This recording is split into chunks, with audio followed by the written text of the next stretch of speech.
Hi, John Verway here. This short segment is about questions.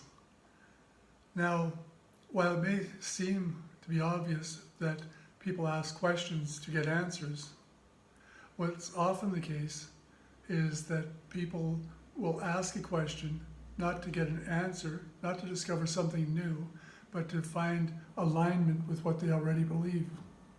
So if you're asking questions and you're not willing to give up your existing position, your existing beliefs, then what's the point of asking the question?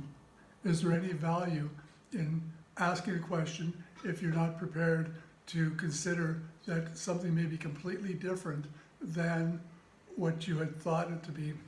So for example, let's go back a little over 2,000 years, and where the whole conversation at that time was around whether the sun revolves around the earth or the earth revolves around the sun. Now, for anybody to ask the question to say, well, does the earth actually revolve around the sun? Or does the sun actually revolve around the earth?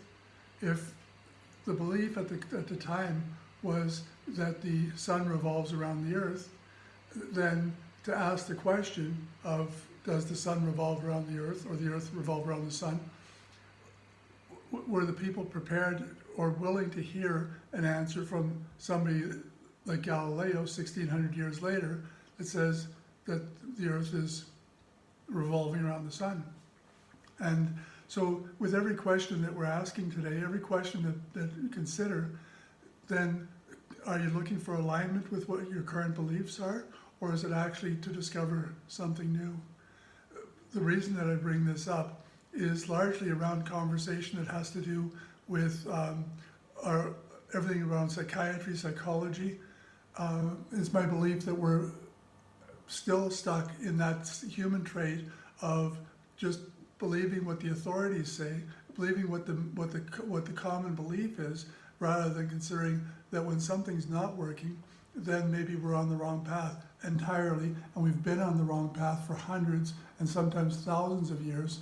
And it's not until somebody finally comes along and says that, not only asks the question of is there something that we could be doing better or different, but that people are actually willing to listen to alternative ideas. And so what you'll find in all of my series of Better Living videos is always not only a complaint about something or a question or a challenge to something, but actual change, an actual alternate way of doing things. And the alternate ways that I've discovered over the last 45 years actually work. You take simple, different life tools, and when you look at the variety of 20 some odd videos I've put together so far, that each one a short segment, and when you pick out the segments that you need for what you're working on in your life, and as you apply them, you'll see that they actually work, and it goes completely against what most of the current belief in mental health science is all about. So hoping that you're able to ask the questions and be able to accept that there are answers that you may already think that they'll be are completely out of line with how our lives actually work. And the beautiful part about it is you actually live a physical, spiritual life yourself. So you don't need permission, you don't need to question anything. All you need to do is try it out yourself and see if it works for you. And when it works for you, then you've empowered yourself to create the kind of awesome life that every one of us is entitled to live. If you'd like to improve on the process, and if you'd like to gain some added insights, then you may enjoy our online workshops. And you may also enjoy our 3 to 4 day travel workshop experiences around the world at various locations. Looking forward to seeing you again.